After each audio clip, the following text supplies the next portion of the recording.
Sesshin is a time to come together and investigate the nature of reality, to look into the mystery and the wonder and the beauty, the aliveness of this life.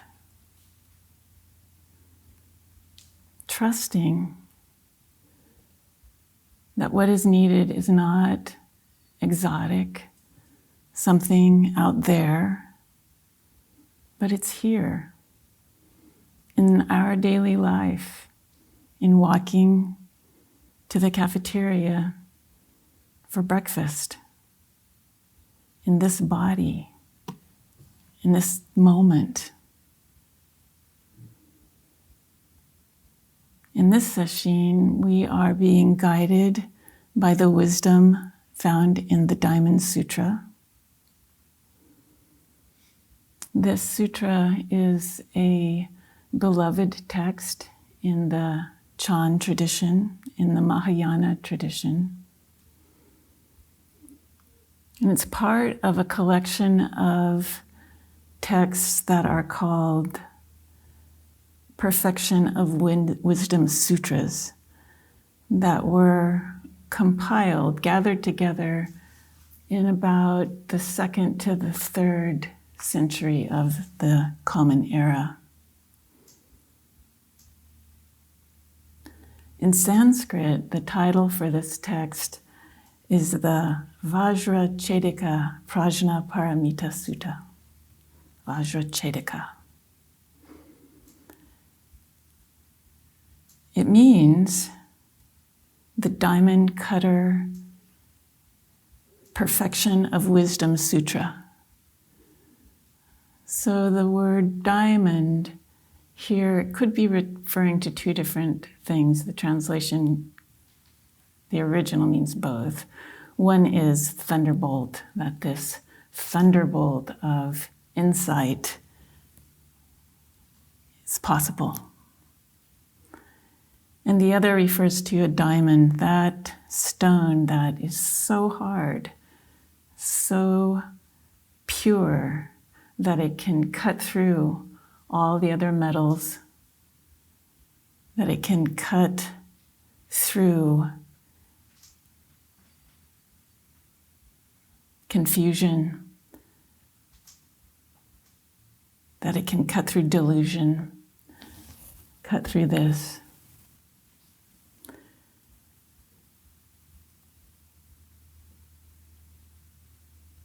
And prajna is wisdom. The perfection of wisdom text that cuts like a thunderbolt. The Diamond Cutter Perfection of Wisdom Sutra.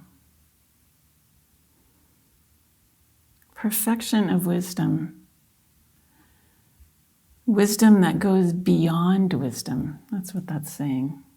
The wisdom beyond wisdom. Using the fantastic strength and clarity of the diamond to cut through the confusion, to reveal the beauty and the wonder and the truth of this life.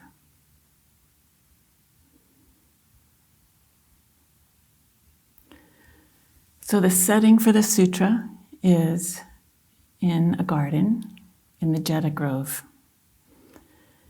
There were some wealthy merchants who donated land to the Buddha's order outside of town. And so in the rainy season, they would come together in this place and intensify their study, just like we're doing now in Ango. There were huts, little places for them to get out of the elements, and they would go each day into the town, and they were given food, and then they could come back to this Jeddah's Grove and practice. It sounds idealistic, doesn't it? You just picture it almost like a Disney movie. But that's not how reality is it? At that time, medicine was rudimentary. There were, just like now, sickness and death, infant mortality rates had to be very high. Everyone knew sorrow and suffering.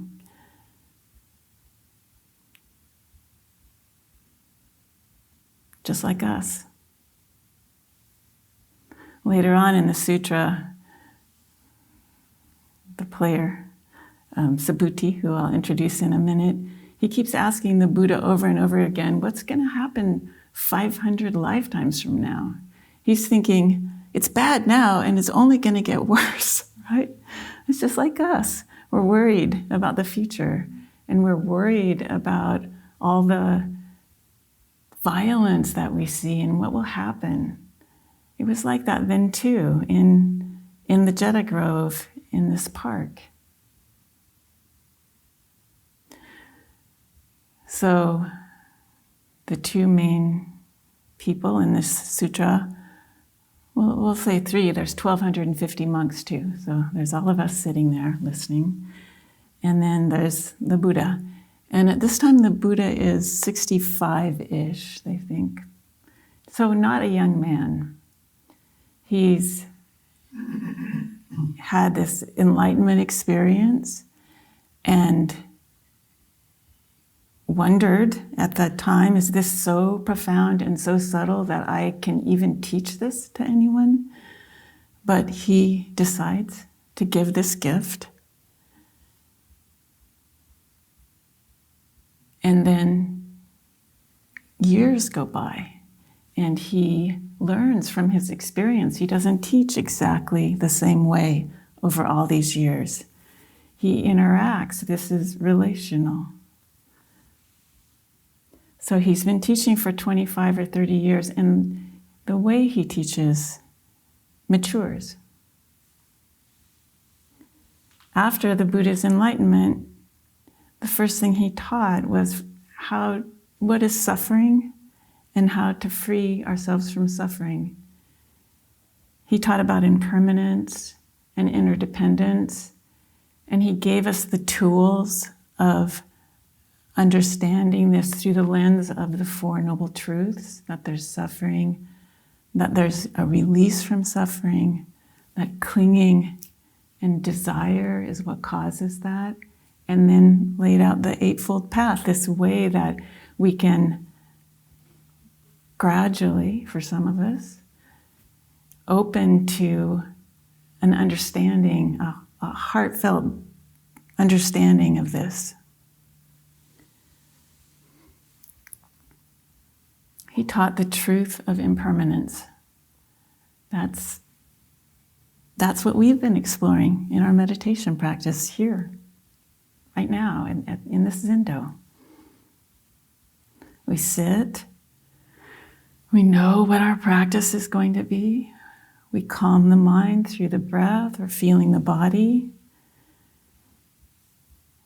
We realize when thoughts come up. Turn back to the practice. See this flow of impermanence. Feel this flow. Appreciate this interconnection. Suffering comes from grasping, trying to hold on to what is ungraspable, trying to hold on to what is fluid and changing. And we're seeing this every sitting period.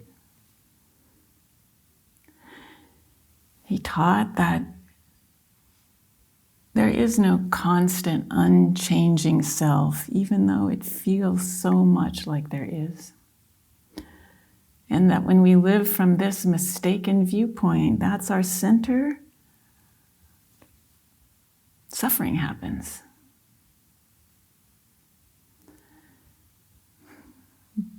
We can realize that this self is not so solid and immovable, so permanent. we can realize that there's a flow, and we are this flow. This is emptiness. This is shunyata. This is what the Enso is depicting. This is the emptiness of reality. This is the wisdom of emptiness.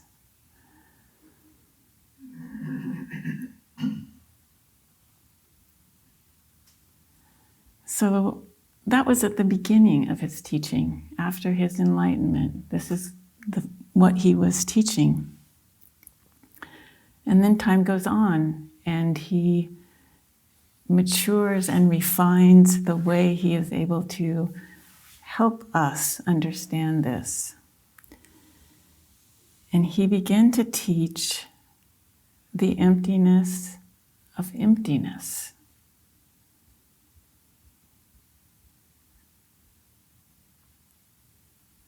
It's hard to understand. It can turn into words, the emptiness of emptiness, like looking in a mirror and seeing a reflection and a reflection. He began to teach in the latter part of his career the emptiness of emptiness. He called this teaching the perfection of emptiness. It goes beyond. He taught people to put the emptiness of emptiness to work for the liberation of all beings, for everyone else, to comprehend, to take in, to live this understanding and give it out. Prajna means wisdom. Paramita, the perfection that goes beyond. Prajna paramita. Vajrachedika prajna paramita, the diamond cutter wisdom that goes beyond. The collection of these teachings are known as the Perfect Wisdom Sutras.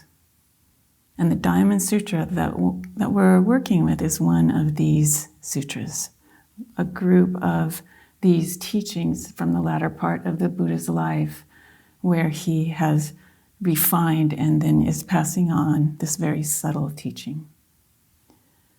So, back to the Jetta Grove and Ongo. We're all here to intensify our practice. We have the time now because we're not out in daily life. We're not having to wander about like the monks were. They are taken care of like we are.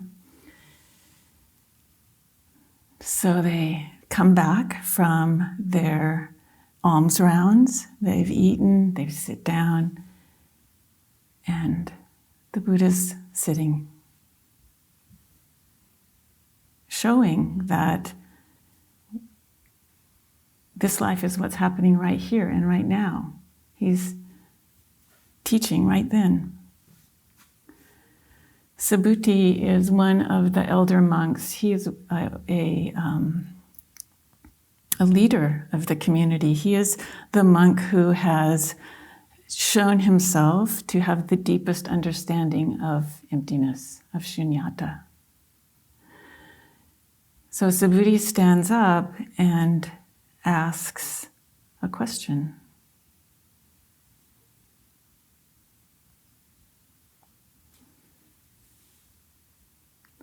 When sincere men and women seek enlightenment, what should they do? And how should they control their minds? What a good question. Did you ever have that moment before you go into Sanzen and you think, gosh, I should have a good question? This is good. The first time I heard this, I thought, wow, I'm on the edge of my seat. I want to know the answer to this. What should sincere men and women, what should we do? What should we do? And how do we control this? What will the Buddha say? Here's how he responds. All bodhisattvas who sincerely seek the truth should control their minds by focusing on one thought only.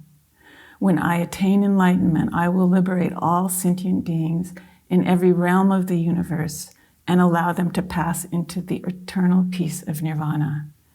And yet, when vast, uncountable, unthinkable myriads of beings have been liberated, in reality, no one has been liberated.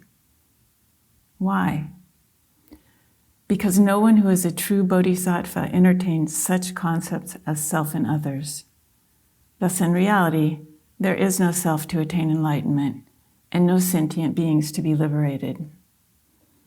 This is the answer to how should I hold my mind. Then he gives the answer to what should I do. The Buddha said, furthermore, Subhuti, when bodhisattvas act generously, they shouldn't attach to the concept of acting generously. This is called acting generously while not attaching to form, and acting generously while not attaching to sight or sound or smell or taste or touch or concepts. If bodhisattvas act generously without attaching to concepts or generosity, their merit will be incalculable. I did not see that one coming.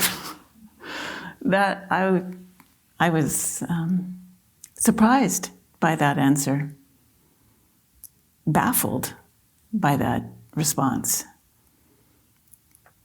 I thought it was, you know how you hear a question, you think, well, what will it be? What will the answer be?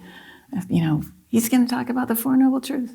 He's going to talk about the Eightfold Path. He's going to talk about impermanence, and he's going to talk about interconnection.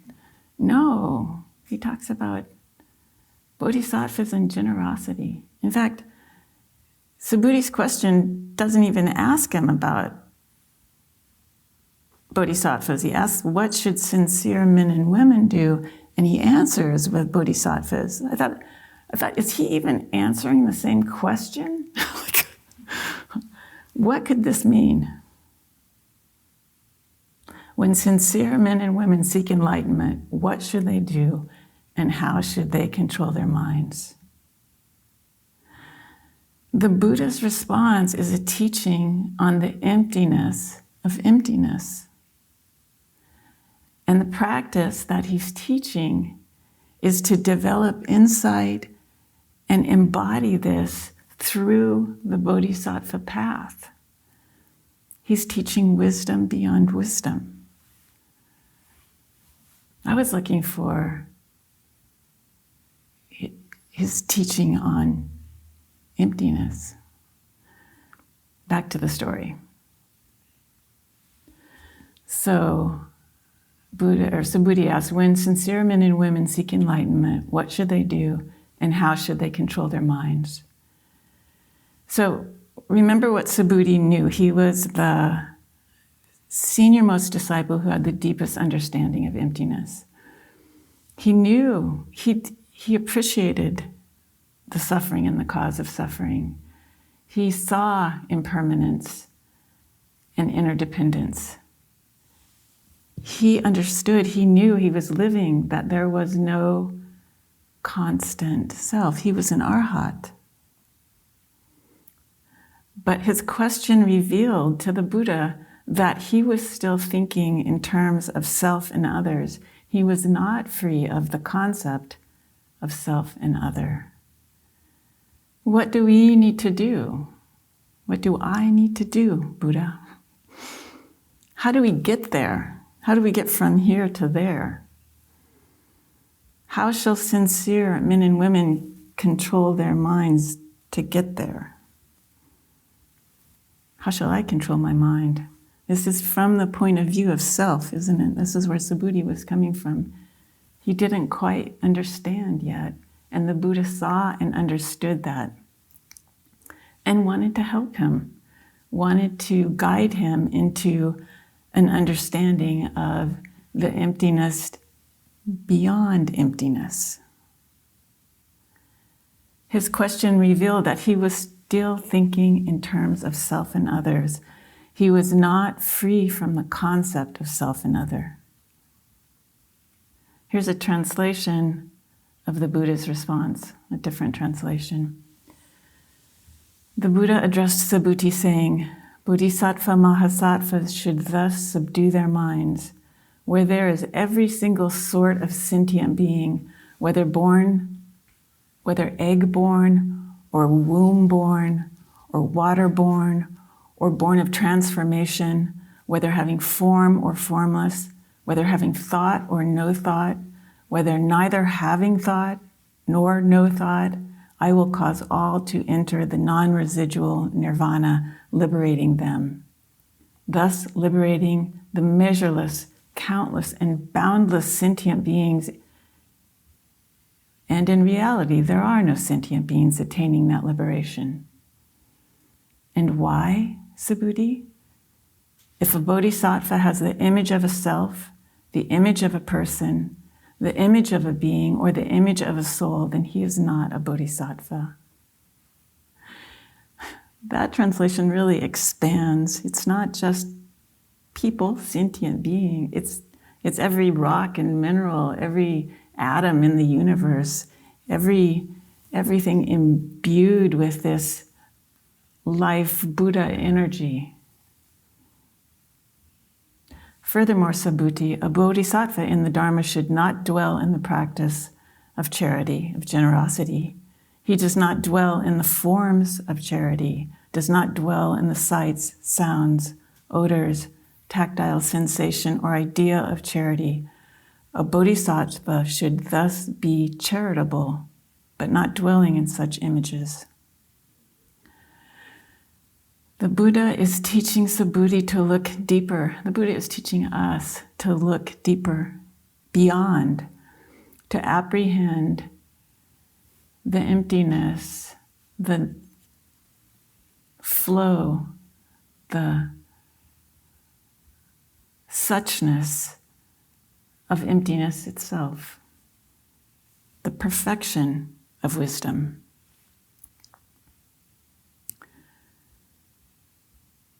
The Buddha is teaching us to develop insight and embody this truth through the bodhisattva path, the teaching and then the practice, the teaching of the perfection of emptiness through the bodhisattva path.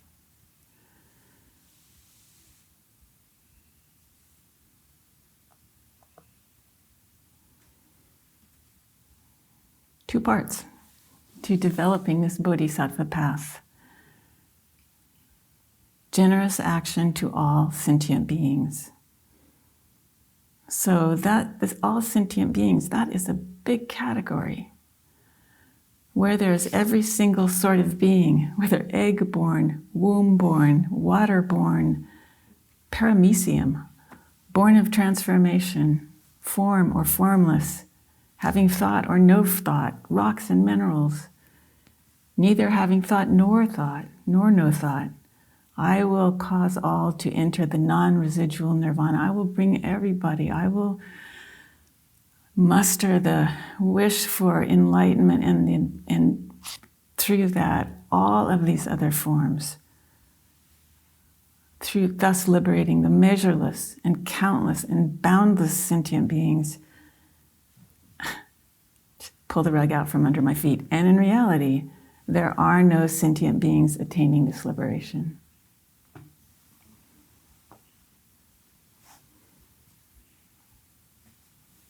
Just when you start to get a grasp of this concept, then he adds in, there is no self, there is no other, there are no sentient beings.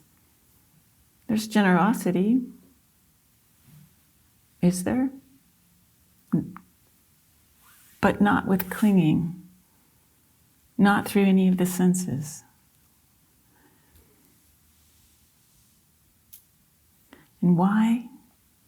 If a bodhisattva has the image of a self, the image of a person, the image of a being, or the image of a soul, then he is not a bodhisattva. Then you're not on the bodhisattva path. So, throughout the sutra, the Buddha, he's so kind to Subhuti in this sutra. He's kind to us. we're confused and we don't even know what we don't know. We ask our question, we think we got a great question, and it turns out our question is revealing that we really don't understand. And so in the sutra, he starts out and he asks Subhuti a question, he clarifies, and then Subhuti is confused again, or he knows that by the way Subhuti responds that he doesn't quite have it, that he's still grabbing onto something. So he starts out with, the answer to his question, and then he understands that Subhuti is attaching to him as a person, or his physical characteristics, or our personality. We get hung up on thinking, well, that's who we are, or this form, or even time, even our lifespan throughout this, or even our hopes and dreams for the future, right? So throughout the sutra, each time he brings up a point, the angle is just ever so slightly different, just a word or two different, and he's coming at it from a different way, trying to nudge Subhuti and trying to nudge us into being able to finally see with a clear mind, see what's really happening, what this reality is. The Buddha said, everything that has a physical form is an illusion. The world is not what we name it or what we think it, and there is no such thing as self and other. Each object in this fleeting world is like a lightning flash, a bubble in a stream, a wisp of smoke, a cloud, a drop of dew, a fading star at dawn, a breath, a dream. We are Subhuti, and the Buddha is teaching us. Here is a translation of part of the Diamond Sutra that was done by Thich Nhat Hanh that focuses on generosity. The Buddha said to Subhuti, however many beings there are, however they're birthed, whether they have form or do not have form, whether they have perceptions or do not have perceptions, we must lead all these beings to ultimate nirvana so they can be liberated. And when this innumerable, immeasurable, infinite number of beings has been liberated, we do not in truth think that a single being has been liberated. This is so because a bodhisattva holds on to the idea that a self, a person, a living being, or a lifespan exists. This is so because if a bodhisattva holds on to the idea that a person, a self, a living being, or a lifespan exists, that person is not an authentic bodhisattva. Moreover, when a bodhisattva practices generosity, they do not rely on any object, no form, no sound, no smell, no taste, no touch, no Dharma, to practice generosity. This is the spirit in which a bodhisattva should practice generosity, not relying on signs. If a bodhisattva practices generosity without relying on signs, the happiness that results cannot be conceived or measured. The space in the eastern quarter cannot be measured. So in the western, southern, and northern quarters, as well as above and below, they cannot be measured. If a bodhisattva does not rely on any concept when practicing generosity, then the happiness that results from that virtuous act is as great as space. It cannot be measured. Let your mind dwell in the teachings I have just given.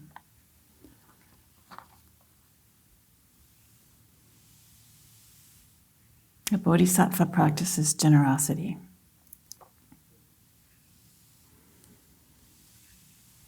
This was really surprising for me. The Diamond Sutra is addressing this primary delusion, this belief that we have a solid self, a personality. I am a personality. I am this being. I live in this time. I'll live this many years. I have a family. I'm attached to them. I have teachers. And even the teachings that they teach. This sense of belief. It's addressing the idea that this is not what we think it is. And offering the practice of bodhicitta, this desire to know liberation, to know reality, as a way to weaken and cut through this misapprehension. I could, how does that even work? They seem like they're almost not related concepts. So I pondered that, and how can it be that this solid sense of self I have, I feel it in my body, I am. How can it be that generosity would be the thing that would help me to understand the flow, the mystery of this life? Help me to be what I am unhindered. I had the picture in my mind of this big heavy boulder and this person little me trying to push that boulder, getting nowhere, that solid sense of me, and then having the idea to take a long stick, a lever, and put it under the boulder and hang from the boulder and try to give it a push that way with the words generosity written on that. Is that it? If we take generosity into our very being, this vow to awaken for the sake of other people, does that give a little leverage on this solid, so fixed belief in self? So I've been experimenting with that during Zazen, and I invite you to experiment along with me. So if you'd like, as you're sitting there, bring up a feeling of, what it was, why you started to practice, but keep it really personal and not for the benefit of others. This is like what you want when you come to practice. I want to not suffer. I want to be authentic, and I want to connect to people, and I want to feel happiness. I want to be enlightened. What do you wish for yourself? This is a good thing to do. This is wholesome. This is fuel for starting the path, for staying on the path. What does it feel like in your body when you really want something, even such a wholesome thing? Where do you feel it? To me, there's an effort, like I want to draw it in.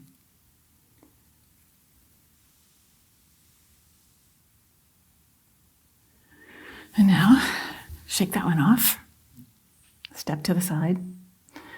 This time, we're going to add in generosity. What does it feel like when we still want these things, but we want them? What if by those things happening, we could actually be helpful to other people? Wouldn't that be great? What if by this work that we're doing, taking in these truths, this practice, what flowed out was actually of benefit to everybody else here? What would that feel like? Open your eyes and you see all of our friends in the Zendo and think, what if I'm practicing for me and all of you? How does that feel in the body?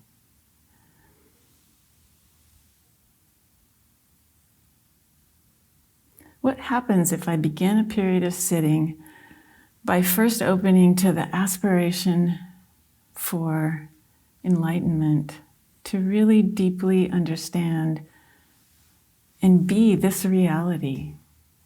And that is beneficial to everybody, not only to all of you, but to rocks and minerals and paramecium and planets and solar systems.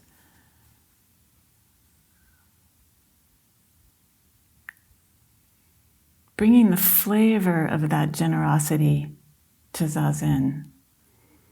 Not the words, but the feeling of it.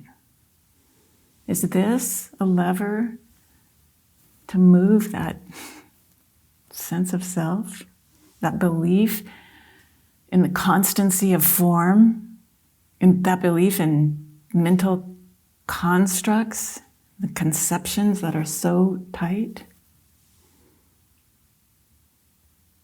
And then the Buddha reminds us that this is empty too. This is an illusion. It's not how we think. It's comforting to think I can imagine these things and bring them to Zazen, and that's going to be helpful, but that's a construct too. Oh, the rug pulled out from under my feet again. That's the constant image that I get when I'm reading this sutra, sort of like a banana peel or like a magic carpet. I'm on it, I think I got it, and then whoosh, I'm falling back again. And the falling back, that's an illusion too. Like, I used to say one of the things I would think is I really want to know this reality before I die. And I'm starting to think, wow, that seems kind of scary. I've got nothing to hang on to. That's what he's saying. We don't have anything to hang on to.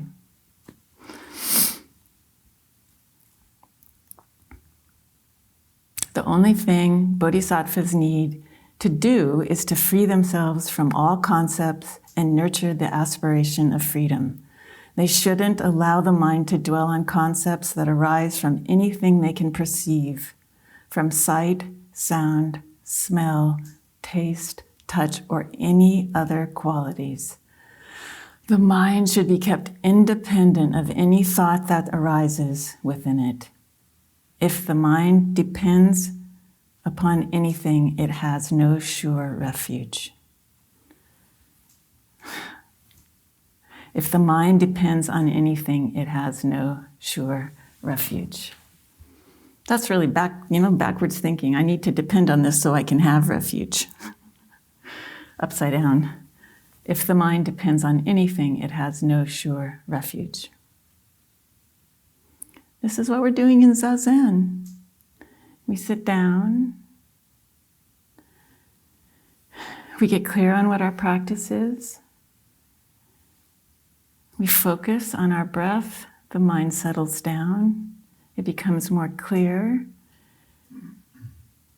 And for maybe just tiny periods of time, maybe for a little bit longer, we experience these moments when we're not grasping at anything.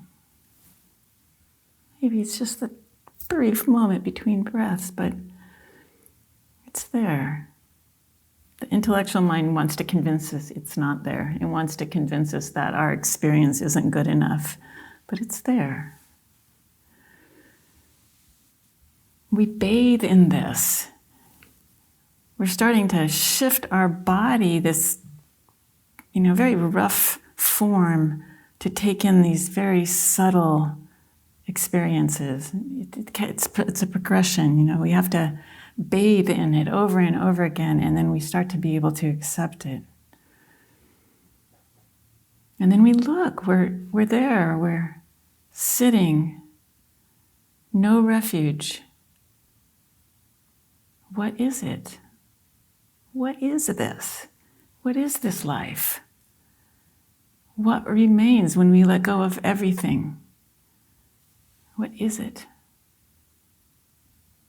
In some of the translations, they don't say bodhisattva, they say fearless bodhisattva.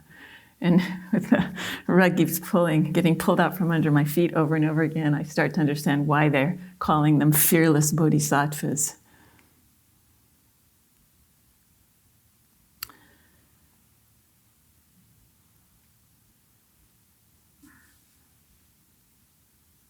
So, the Buddha's story is that he was awakened. And in the Pali Canon, there's some descriptions of this event. And one of the lines in it comes back to me over and over. It's the Buddha describing this. He describes his understanding that he gained of the Four Noble Truths. And he says, such was the vision, insight, knowing, and wisdom and light that arose in me about things not known before. I find this so comforting because in my fantasy mind, there was this guy, and all of a sudden, boom, he knew everything, and then he was perfect and lived his life. But this was Shakyamuni, a person, and he's describing it. Such was the vision. He saw what the possibility was. And then when the mind became clear, he had insight. It arose. He didn't know it before. It arose. And it became wisdom. He lived it. It came out of him. It was a light that arose in him about things not known before. This is the process. This is our process too. We don't know something, and then we get the idea that, oh, there's a possibility here. There are teachings that show us this could happen. This might happen. And then we sit and experience, and out of who knows where, insight comes, and we know something that we didn't know before. And then we integrate that. It becomes who we are. It becomes knit into this whatever we are, and then expressed out, and benefits people. The Buddha was teaching and refining his teaching, just like we learn and refine what we're learning. It's a process, teaching wisdom and then teaching the perfection of wisdom. Even that is refined. Even for Subhuti, it was a process throughout the whole sutra. He was learning, he didn't quite have it right. The Buddha pointed out, he said how he thought it was, he tweaked it a little bit more. He was leading him to an understanding so kindly, just like we are being led to an understanding. And we begin where we began.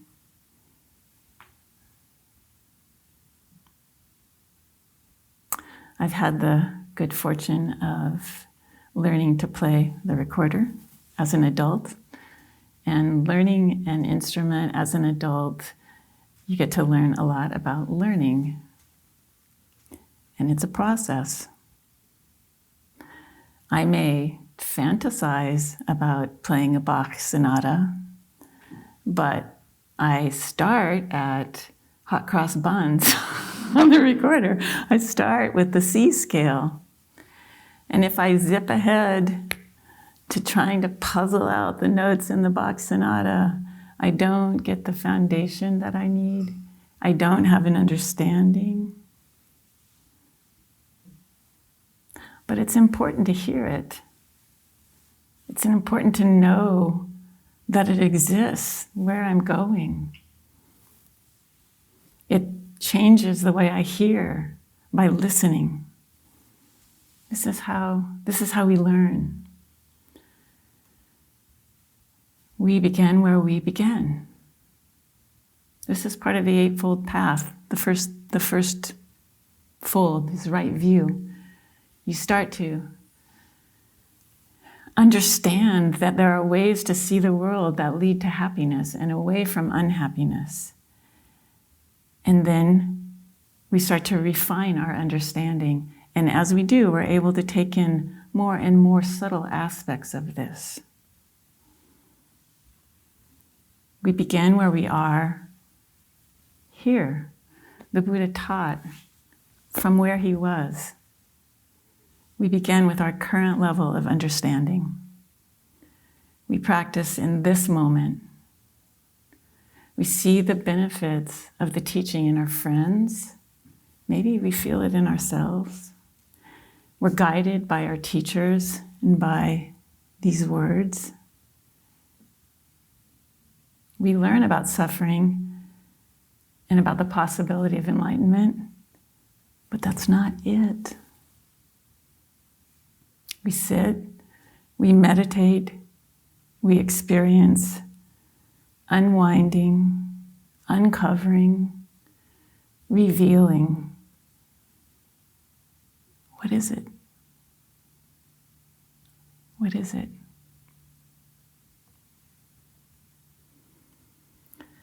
The world is not what we name it or think it, and there is no such thing as self or other.